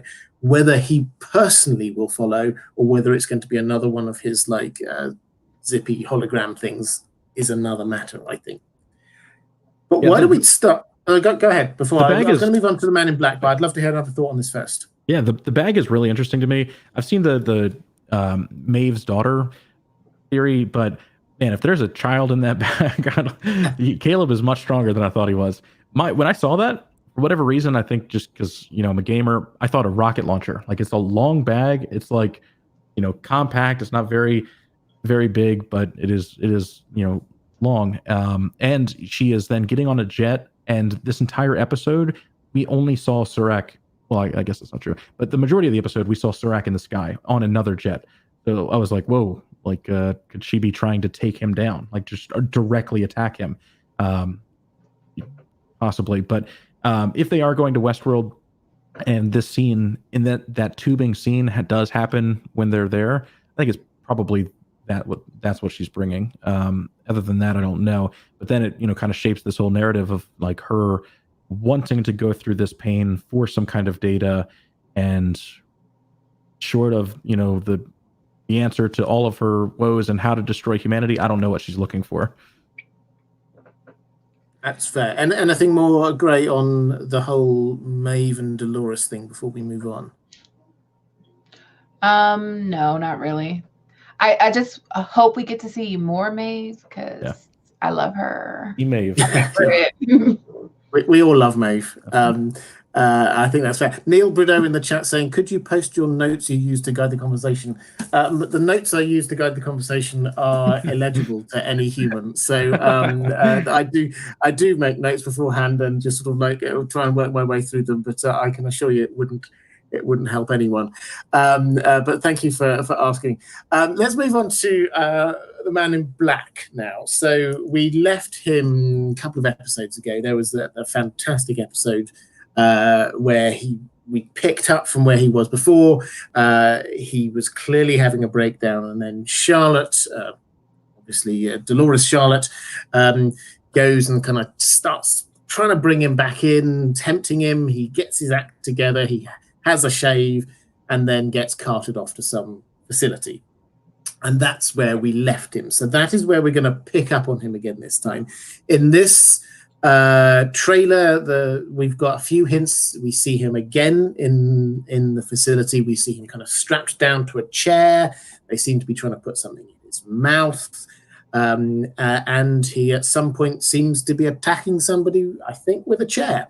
Now, so clearly we've not seen the last of him. Gray, what are your hopes, or what are your thoughts on do you think he's going to escape?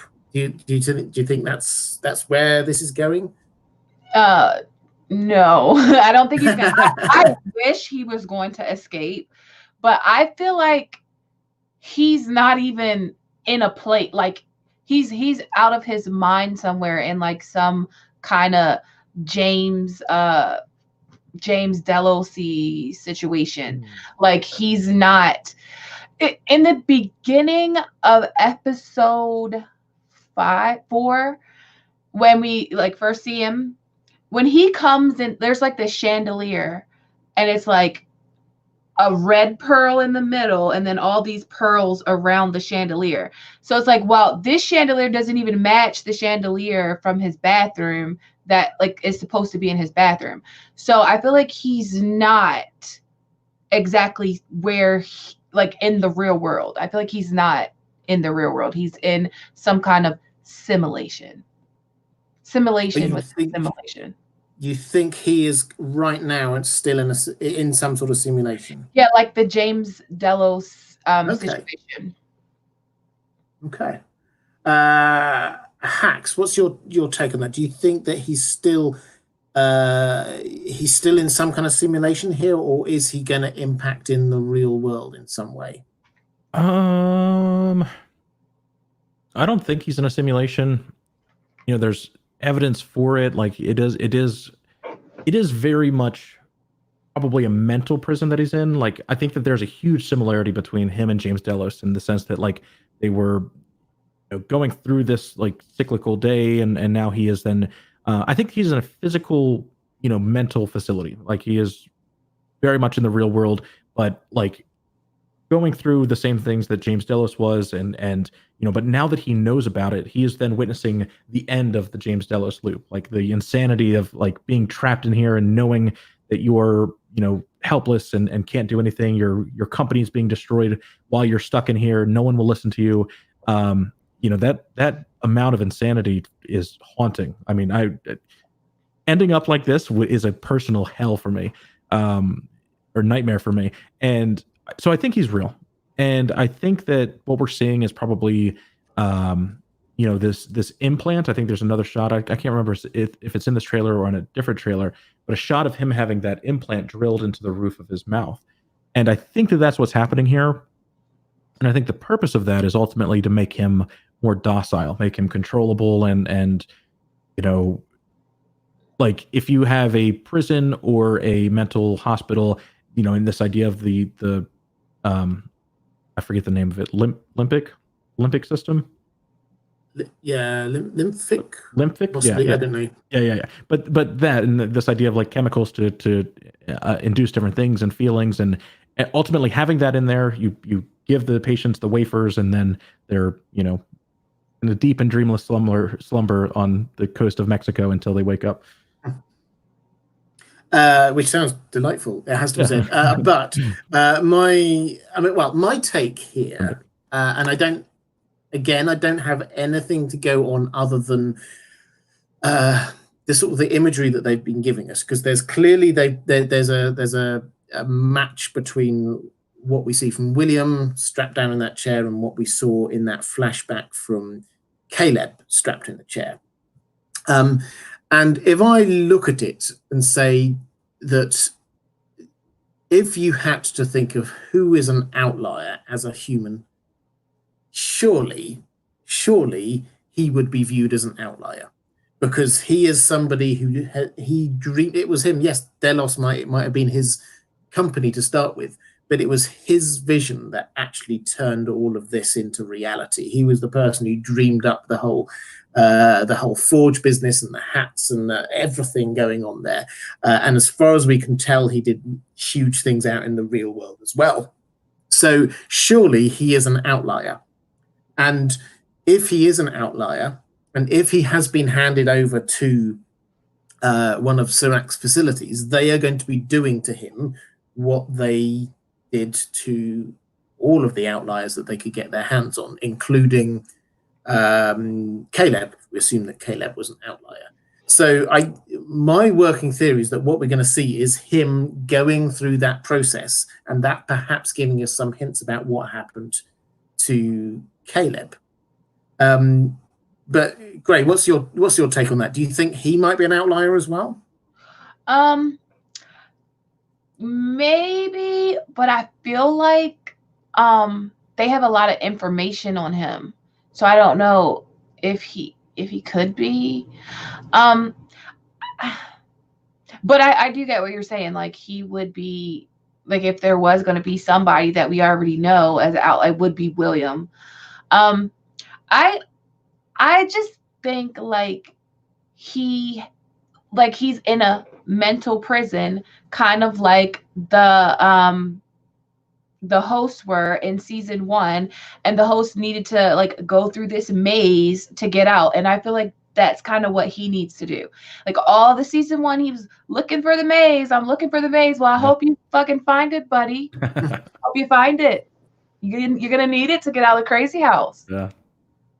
Yeah, I you know, along with that and going through a maze, I think there's a big chance that William here is already a host. I mean, like, I don't know, maybe, right? But this idea of they're missing a pearl, or we're missing a pearl.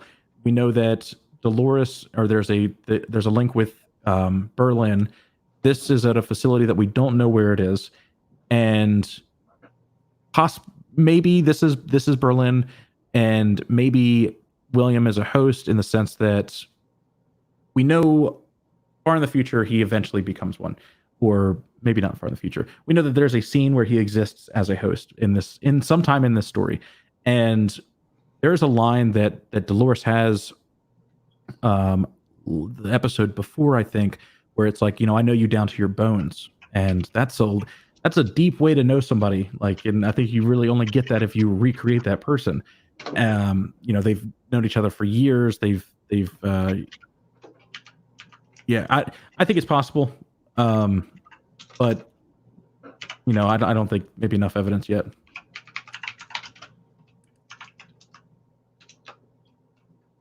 Okay, I think that's fair. I personally, I hope not, for the simple reason that I hope that most of the characters we think are humans are humans, because otherwise we have just got a load of hosts.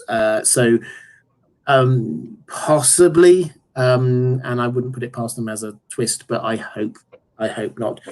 We've had confirmation in the chat that there is both a limbic and a lymphatic system. There always are cleverer people in the chat than there are here. So thank you, chat, for confirmation of that one. Let's talk about Charlotte, shall we? I think we sort of we know where we're at roughly with Charlotte, is that she's where we left her. We learned that she was the mole. We know that she's been having huge amounts of adjustment problems. In this trailer, we see a lot. Again, it's all very confusing. It's not entirely clear what's going on all the time, but we see her seemingly there, I think, with her ex-husband.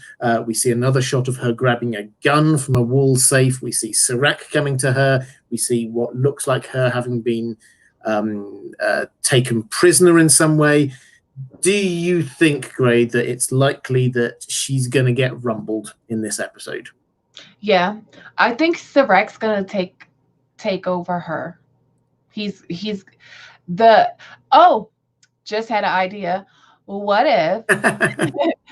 if he takes Charlotte by using like a magic button, kind of like what he has for Maeve? Take Charlotte, because he has to be kind of. Charlotte's not really acting like Charlotte Hale. Not in my opinion. She acts very weird to me. And then Serac had this relationship with Charlotte before Charlotte becomes Dolores number 2, 3, or 4, or 5. So it would be interesting to see Serac take Charlotte, and then we see that white pearl coming out in the episode. I think it's Dolores's hands, but what if they extract that pearl, put that Dolores, that's the Dolores that Maeve is talking to, is actually the Dolores that's inside Charlotte Hale that has been extracted because Serac has her. Oh, okay. So really we've got switch around from what we were originally thinking. I'm sorry. Not Dolores going in. No, I'm loving it. This is fantastic. So not Dolores going in and finding Maeve and talking to her. We've got Serac taking Dolores out of Charlotte and then talking to her that way. Yes. Through getting Maeve to talk to her that way. Yes. Okay. So, yeah, I'm totally on board. I think this also points to, I think this points to after the company has been bought out by Serac, and as such, like the accumulation of this data, how he was able to simulate Warworld, all of that pointing to he was able to do all of those things because he just straight out bought the company. And if that's the case, then I think 100% this is happening far before, and maybe Maeve's entire storyline is happening far before everything else that we're seeing.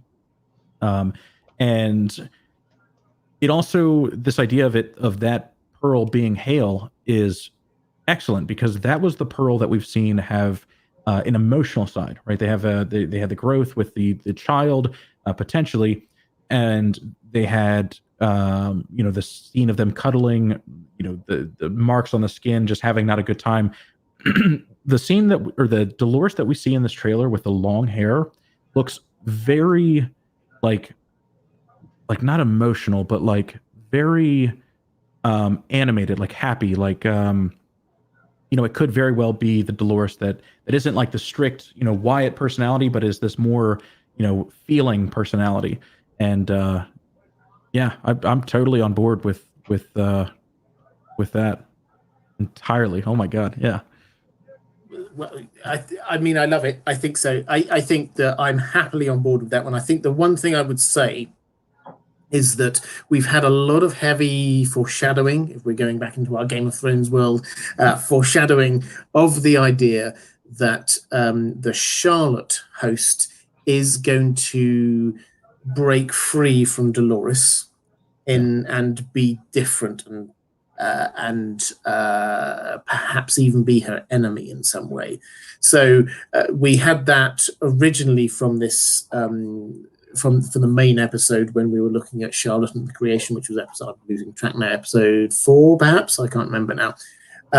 But also last episode we had Bernard again saying to Connells, that if you inhabit somebody else's body, then you do start to change and you start to understand their perspective.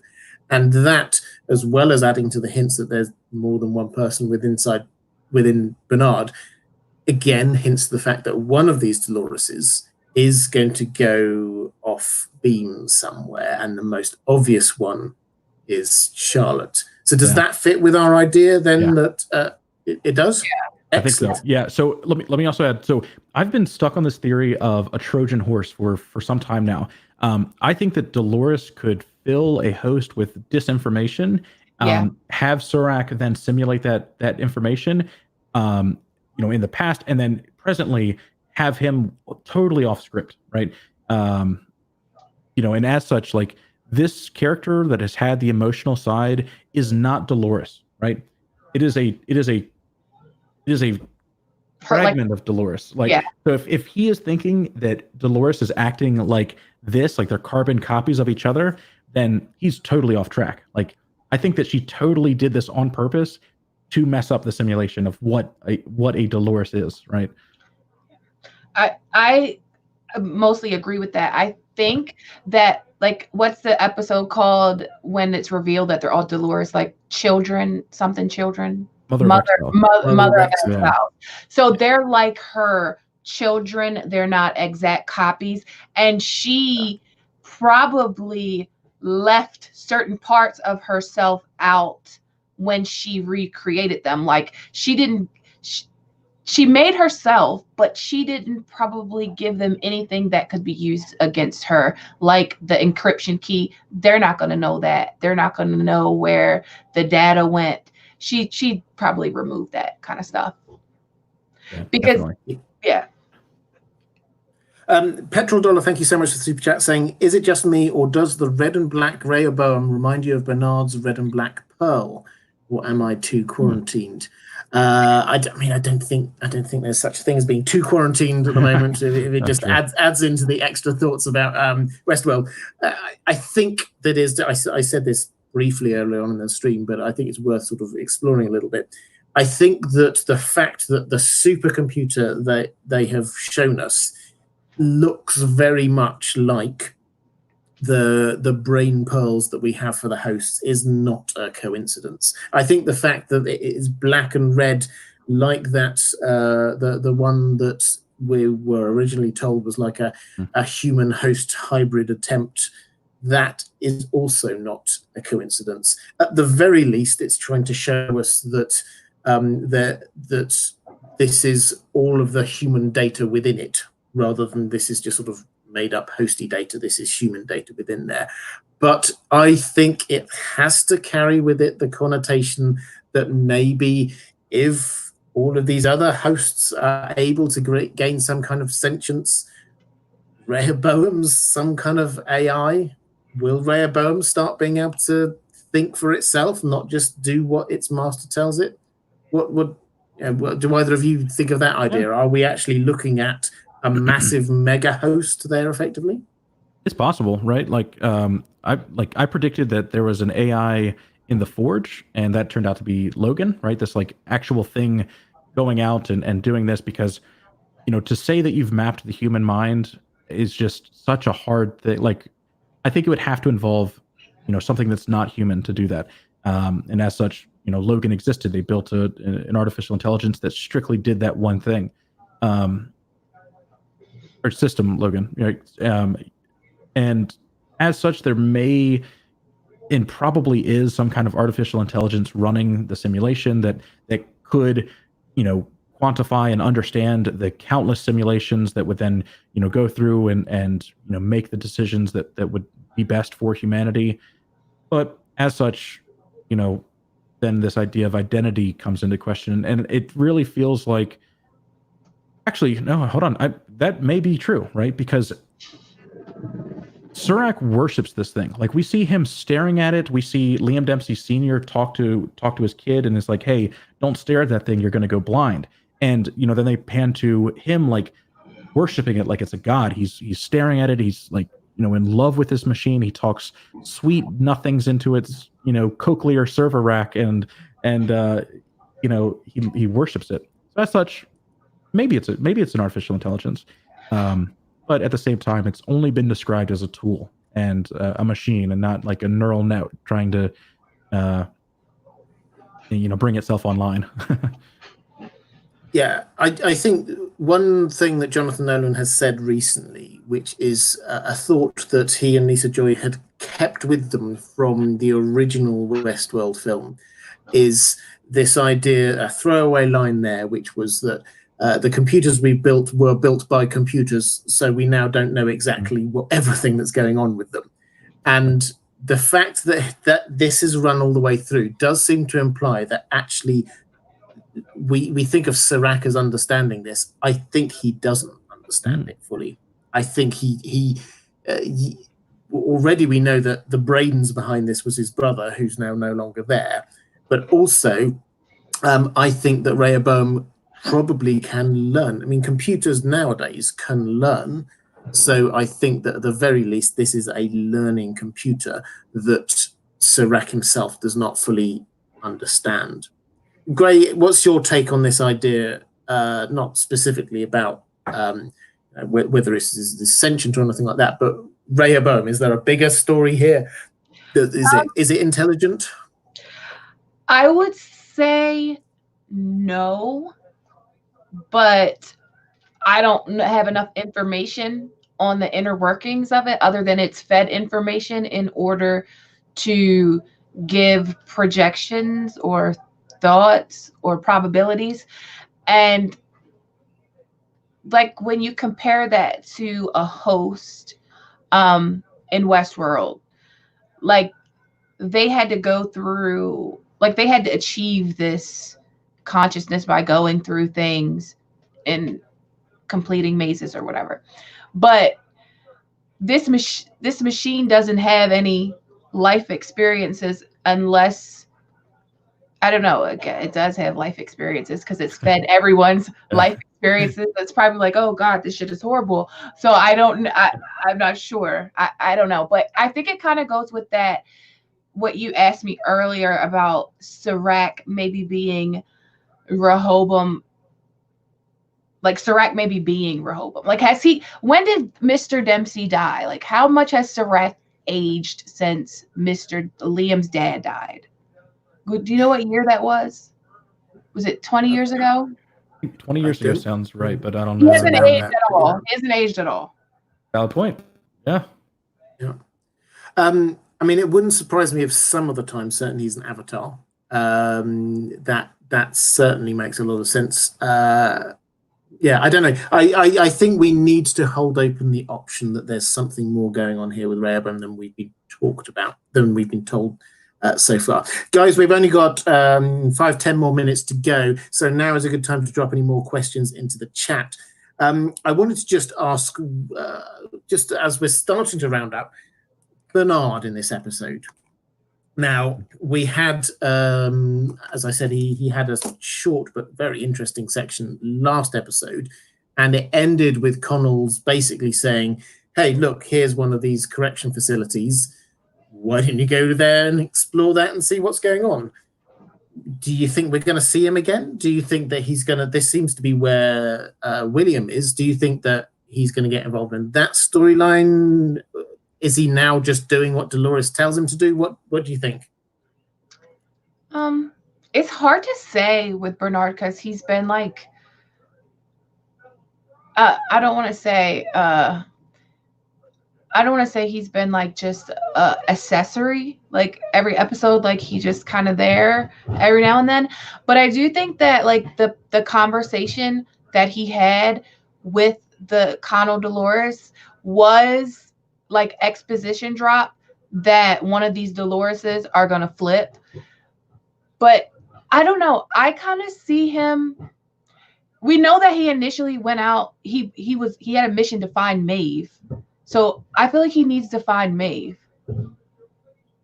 Yeah. I think so. That was definitely what he was going to do, and it would feel a bit odd if he then just completely changes and decides he doesn't want to. It did seem a bit odd that he was like, "Oh yeah, I'm now part of her plan." Fine. That doesn't seem to be what we thought about him before. Petrol Dollar saying Bernard was built by an AI, Dolores, so an access to Rehoboam your ancestors can attest about building a god. Does that mean the last iteration of AI, Solomon, built Rehoboam, or am I reaching? We're not told. Maybe one of the guys can spotted it and I didn't, but we're not told exactly how they built each next iteration of it. It would certainly make sense if they used what they had before rather than just started from scratch each time. Hax, do you want to pick up on that one at all? Yeah. The idea that one computer built another one? Definitely possible. Yeah, I mean, if you're,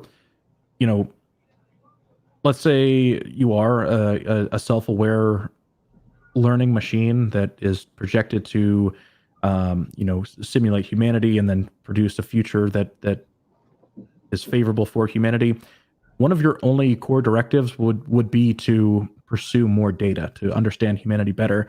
And as such, that may have been what Rehoboam advised Sirach to do, and kind of, the reason that he wants that forged data so much. So, yeah, I think it's entirely possible that there's an aspect of this machine that is self-learning, and as such may point to artificial intelligence, but simply a self-learning machine does not correlate to like being self-aware or sentient.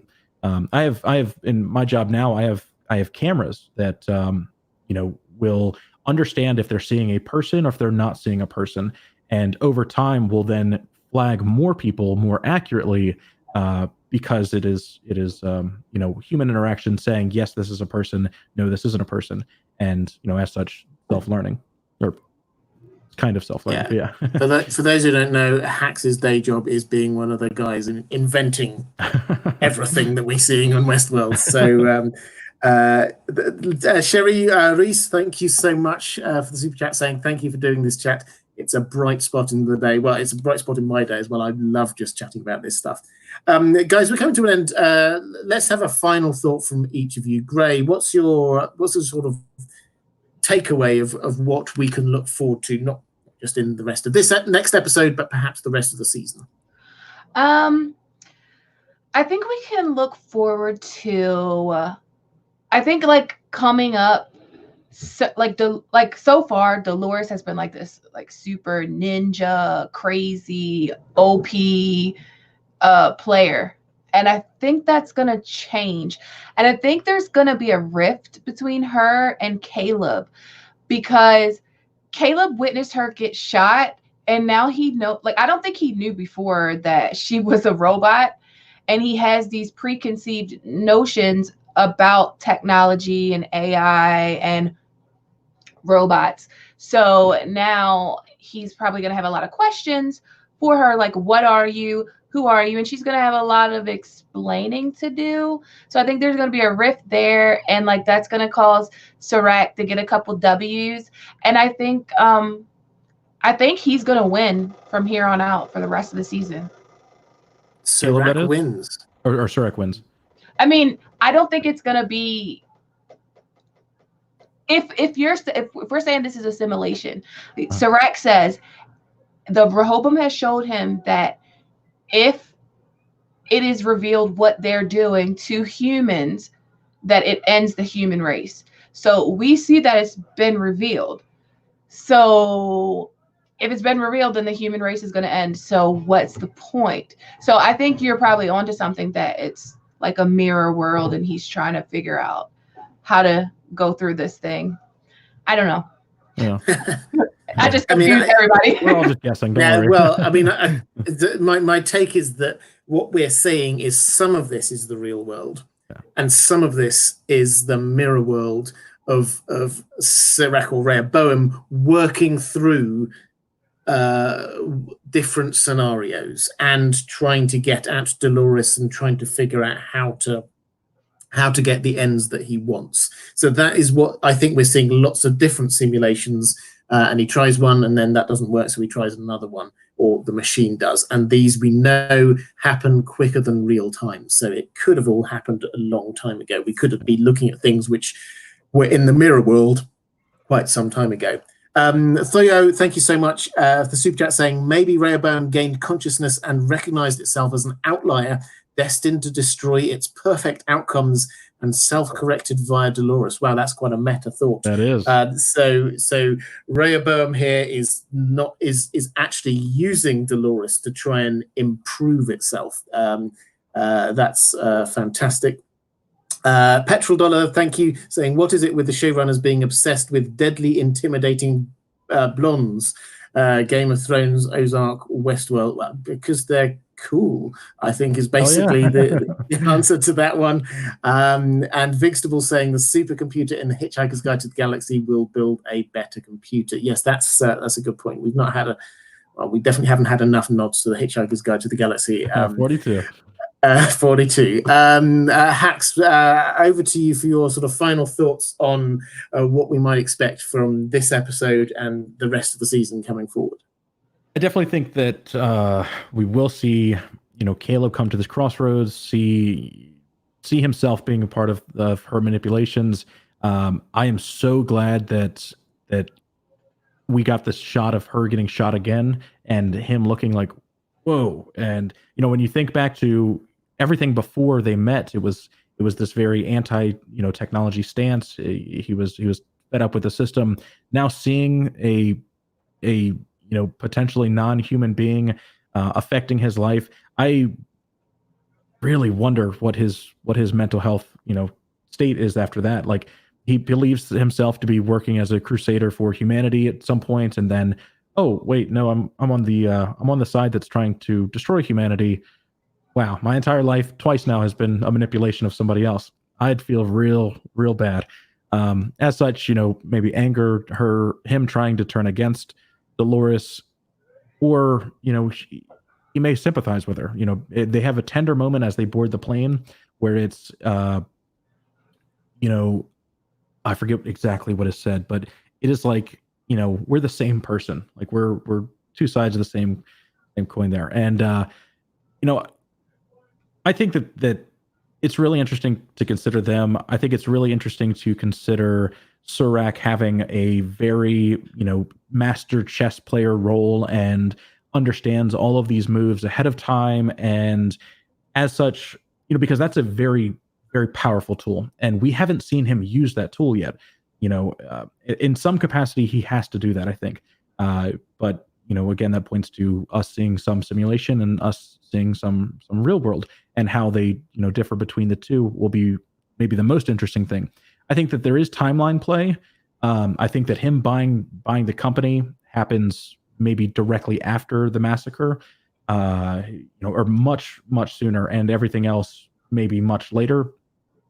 And I also think that we'll see that Trojan horse theory, like with this Dolores maybe being used to predict what Dolores's behavior will be like. And as such, he was, set up for failure from day one. Maybe. Wow, there's a lot there. I mean, I think my take, just on very quickly picking up the Caleb point there, with seeing Dolores get shot, I've got a slightly different take on that one. Is that I think he's seen her get shot before and then get up and just carry on going. And I think he's seen her use superhuman strength before. I don't think that he was shocked that she got hit and didn't seem to notice. I think when he's saying, about those shooters, I think that it was that, why were they shooting at me? Because in that scenario, they should have been trying to shoot at Dolores, surely. But actually, they got out, they were trying to shoot at him, and she got in the way. And I think that's what he was trying to ask her about, and then she just said, not now. Be quiet, which she did quite a lot in that episode. But anyway, we're going to wrap it up there. Guys, I want to thank you so much, both of you, for coming on. It's been an absolute delight. I would, I'll give you both a chance now, actually. Where can people find you on the internet, Hax Dogma? Yep. You can find me on Hax Dogma on YouTube and Twitter. We also have a Discord that runs constantly for these kind of conversations, and you can find that link in any of the descriptions of my videos. I also have a book out on Amazon titled Cyclic, and it deals with a lot of the same things that we're dealing with now in Westworld. Simulation theory, this kind of greater good of humanity, people living with a technology that they couldn't imagine living without. So if you're interested in that or more sci-fi, please check out Cyclic on Amazon. And yeah, I'll be doing a video after every episode. And I haven't done it the last couple weeks, just time-wise. But I will probably be doing another theory video this week as well.